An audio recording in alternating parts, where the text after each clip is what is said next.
So good day guys. So for today's video guys, so let's continue guys na i-live natin yung testing website natin guys. Ito yung naka-local host. So ito siya guys, yung sa illegal website natin guys. So i-try natin to guys, i-live, tapos ilagay natin guys sa hosting. Let's see guys, or let's see if magra-rank pa to sa Google guys or hindi. Okay. So ito guys, ito yung hosting account natin guys. So nandito yung website natin. Ito, binili natin to guys last week or last 2 weeks ata. So ito yung Scatter Game Pro. Ito yung domain natin.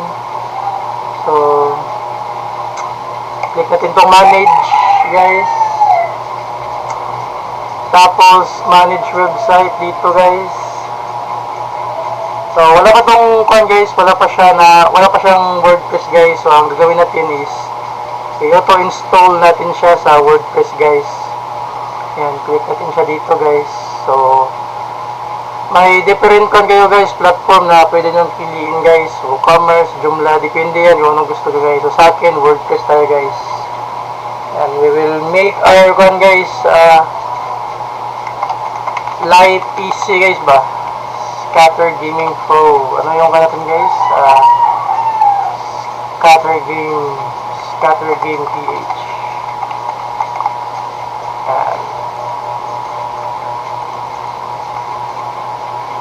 So ayan, Scatter Game Pro, Scatter Games PH. So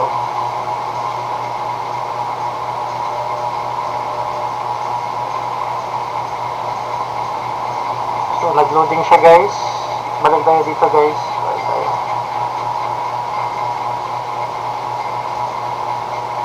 So Scatter Game PH. So username natin guys ito. And then yan, ano password natin guys. So generate tayo guys ng password. So ito na lang. Gawa tayo dito sa kabila. Wait lang.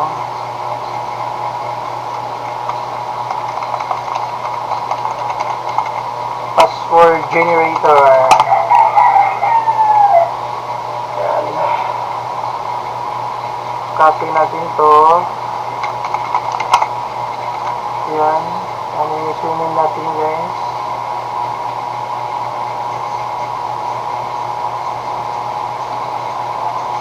So kahit anong password, username guys. So login password to guys sa WordPress niyo.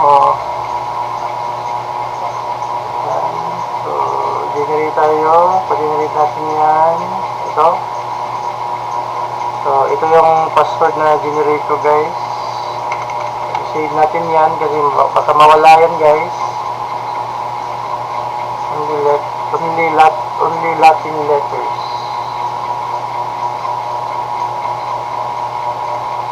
So hindi siya pumaya guys. So gawa tayo ulit. So may pagka-stick to guys.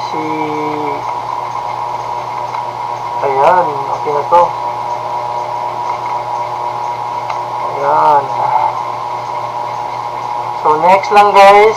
Tapos recommended guys na WordPress version is 6.8.2.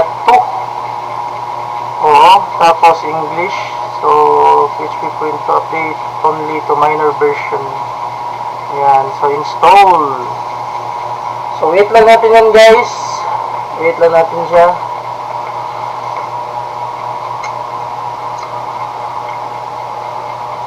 Ayan, so while waiting guys, so punta tayo dito sa natin guys, sa local host na website natin guys. So click tayo dito sa plugins. Tapos may install tayo guys. Dapat may install tayo dito. Yan. So wait lang natin yan. So add plugin. So yung name ng plugin guys is WP Violet guys. WP. Yan. Ito yung name ng plugin na i-install natin guys. Both sa Hostinger guys dito, tsaka dito sa localhost guys. Ito yun guys oh. So ito yung may rating na 1,000. So ito yun. WP Violet Migration Backup Staging. Yan, ito yung gagamitin natin guys.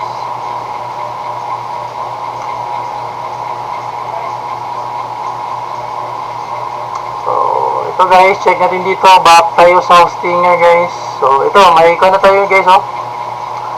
May ano ba yan?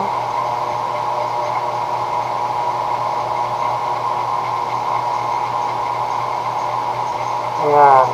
May WordPress website na tayo guys. Sa Hostinger. Check natin guys ha. Paano itsura dito guys.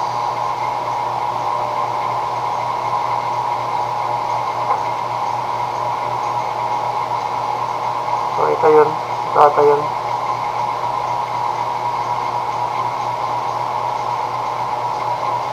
So yan. Automatic guys. Ito yung itsura niya guys. Kung napansin nyo guys, by default yan guys, yung themes na digamit dito guys is yung default themes sa WordPress. Oh, so ito yung gusto nating itsura ito. So paano dito guys, paano ito gawin guys? Ganyan. So ito, activate natin to. Ito, Migration Violet Plugins. Ayan.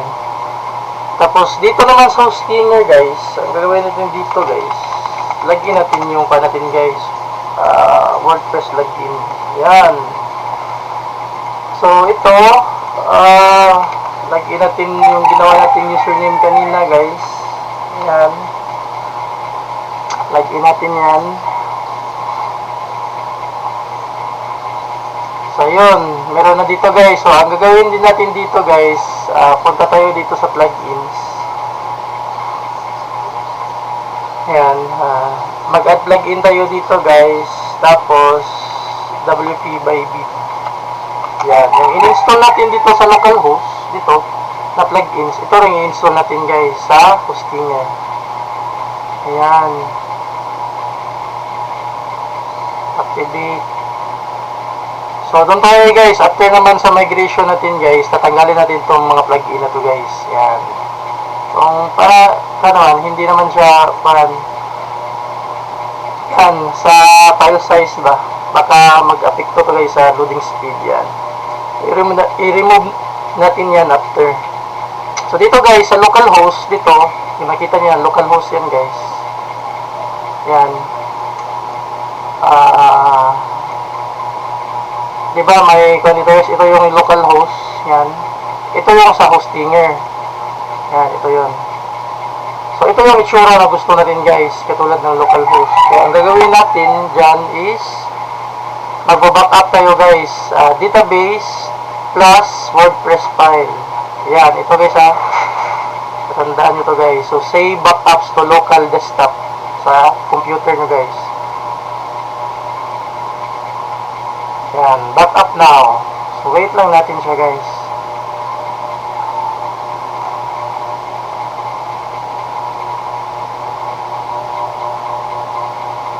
Yan.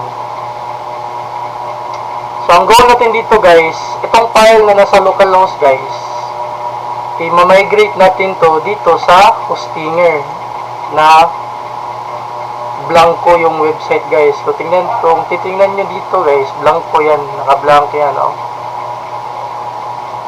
Diba? Naka-blanco yan guys. Diba? So, may domain na tayo, pero naka-blanco pa siya. Ayan.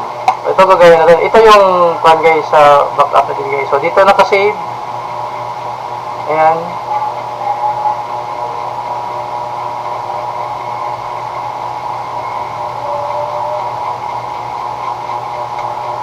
So na-download na ba to? Wait lang. Ito yan guys oh. Nandito guys sa baba. Yan. So ito na yung ginawa niya guys. Ito yung ginawa niyang backup guys. So ito-download natin guys. Ayan. Ayan, dito, dayon. Then, download guys. So, So, don't worry guys, ganyan yan.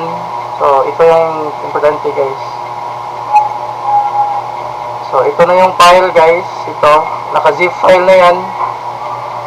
Ayan, naka-zip file. So, nasa compress siya. So, ang gagawin natin dito guys is punta tayo guys dito naman guys sa hostinger guys. Ito, diba, ito yung hostinger. Ang gagawin natin dito guys, i-upload natin guys. Ayan, drop files here. So, saan yun nakasave guys? Quick access, download, compress. Saan na yun? Diba, ito yun guys. Ayan. Ayan. So, click upload.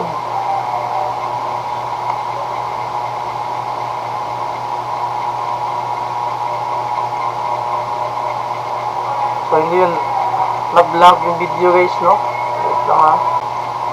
So, ayan guys. Naputol tayo kanina guys. Kasi nawala yung video. So, ito yung continuation kanina guys ha. Ito lang yung continuation niya guys. So, tapos na tayo dito guys sa localhost. Tapos, dito guys, ito yung guys, website na ginawa ng hostinger. Ito. Yung kanina. Oh.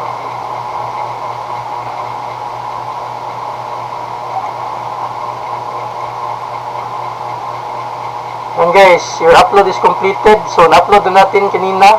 So, ito na yun guys. Ito guys, ito na yung data guys na galing dito sa localhost. Dito yun. Hindi pa to live kasi naka-local lang to eh. Nasa computer mo na to makikita guys. Ito yung itsura niya sa computer guys. Ito. Kung i-open nyo yun guys, ito yun guys. Yan. Diba naka-localhost pa yan? So, yan. Ito yung gusto natin ma-achieve na design. Tsaka yung sa website guys. Ito yung looks niya. Yan. So, dito naman sa GamePro, sa hostinger guys, ito yung default niya guys. Yung wala pa siyang backup guys sa local. Diba? Naka-plain lang siya na themes sa WordPress. So, pag i-restore natin to guys, ito, tingnan nyo guys ha, i-restore natin to. Ayan. So, wait lang natin siya guys na mag-restore. So, continue. Are you sure on continue? So, continue. I-restore natin siya. Ayan. So, yan. Nag-start na siya guys. Ayan. So, tingnan natin if wala ba tayong error na makita guys. Or ano ba yan? Wala bang error siya guys. Kasi, naka-local to eh, na files. Tapos, in-upload natin siya sa hosting provider natin sa hostinger. Ito. Which is dapat ito yung ma-achieve natin overall pag nag-live na yung website guys.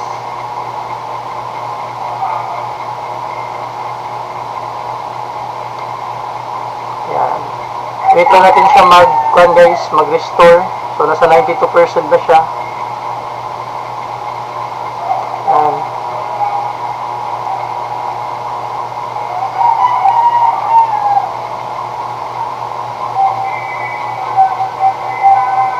Yan, 95%.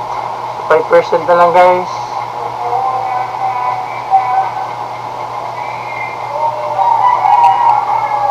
So, 96%.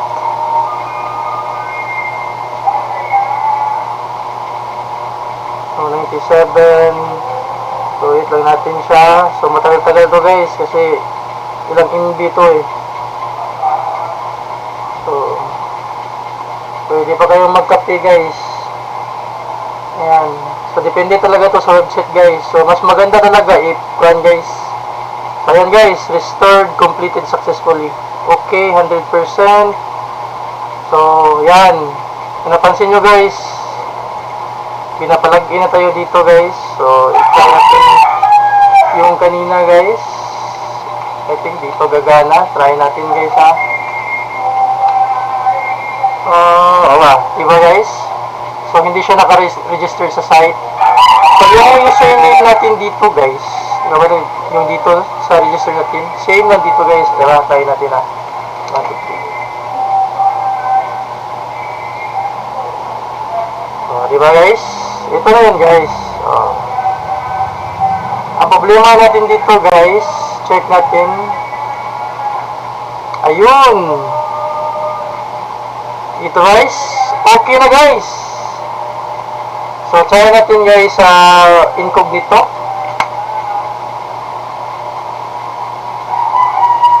Ayun.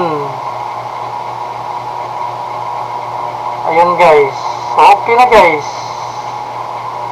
Gumana guys yung migration natin guys from localhost SAMP to Hostinger. So live na to guys, live na tong website. Oh. So try natin i-check yung page speed guys, kung gaano kabilis guys yung website natin.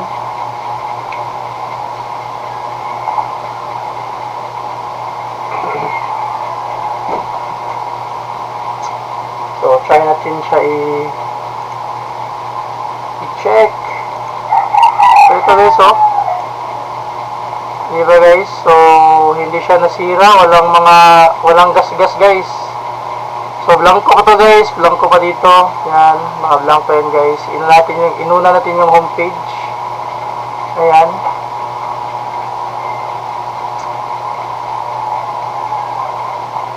So blog base to guys, about scatters. Ayun, goods na to guys, kahit naka 80% na to sa mobile, goods na to para sa akin guys. Ayan.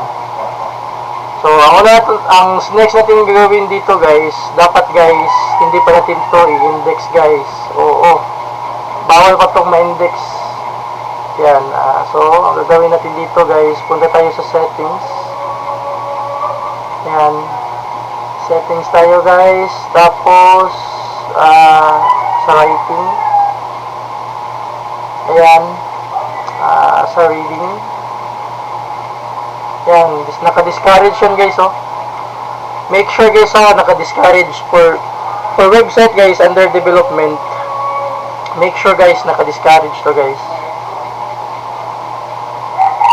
Ayan, naka-discourage yan guys, So it means guys, lahat ng page or lahat ng content na gagawin mo dito sa website guys is hindi to gagana guys, or hindi to may index ni Google.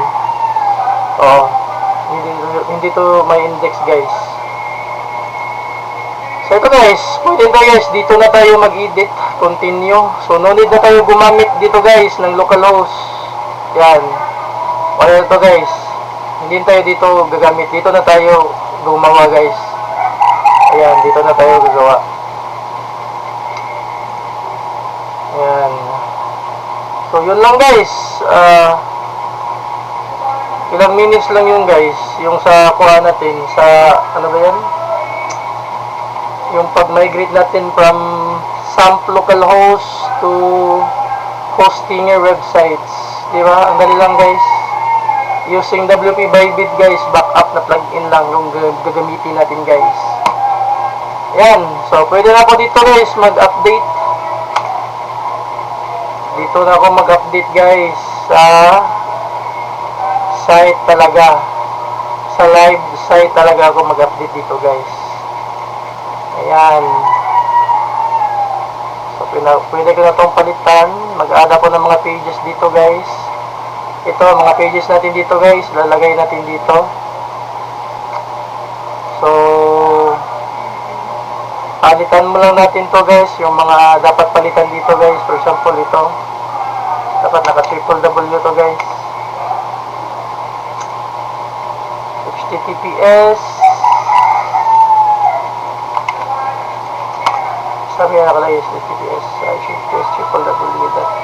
Okay. So ito dapat yung nakalagay dito guys, HTTPS www, HTTPS www.com. So yan, palitan natin yan kasi dapat naka www lang guys, para hindi tayo magka-problema guys sa canonical issue guys. Yan.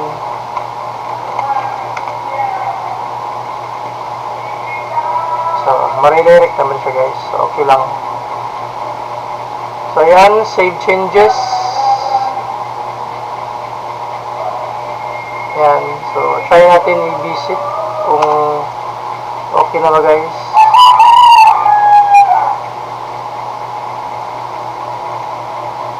Ayan.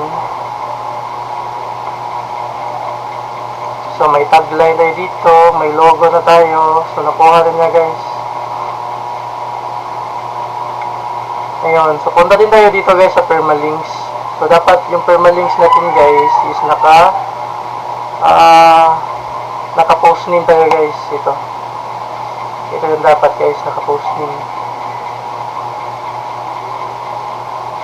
Ayan. Save changes. Ayan, i-log out siya. Tingnan natin kung ano yung changes dito guys. Yan, okay na guys. Okay na yung link natin guys. So, close natin siya dito. Ayan.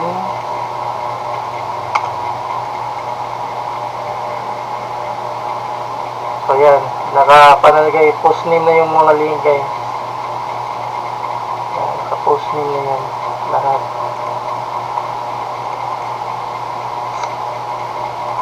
Okay.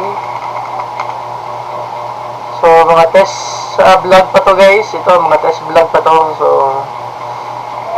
ito talaga yung tunay na panatin guys. Ito yung tunay na isiupla natin sa website na to guys. So, goods na tayo sa domains. Nabili na natin siya. So, ito yung mga keywords natin guys na gagamitin. Ito, question keywords guys. Existing guys sa Philippines na pan guys. So, ito yung mga competitors keywords. Ayan. So, ito yung website structure natin guys. So, home, tip guides. So, tingnan natin if napan ba niya guys, nakuha ba niya guys. Ayan, home, tip guides. So, games, providers.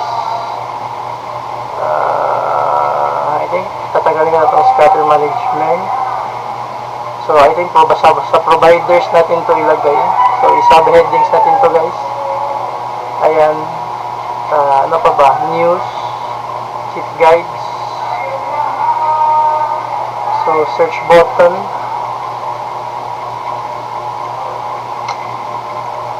Yan. So ano pa ba dito guys?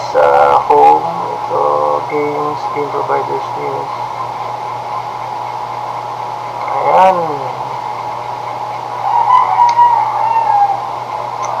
So yan guys, privacy policy, terms of use, disclaimer. Ito yung pinaka-importante guys kasi nasa gray tayo na niche or category.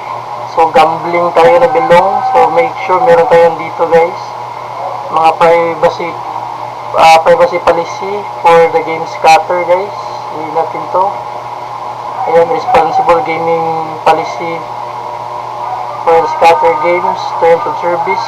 So dapat guys nakalagay yan dito sa footer, dito support, yan. Ito yung nakalagay naman dito. So hindi natin to i-change. Hindi natin to i-change guys. So wala pa yan guys ha.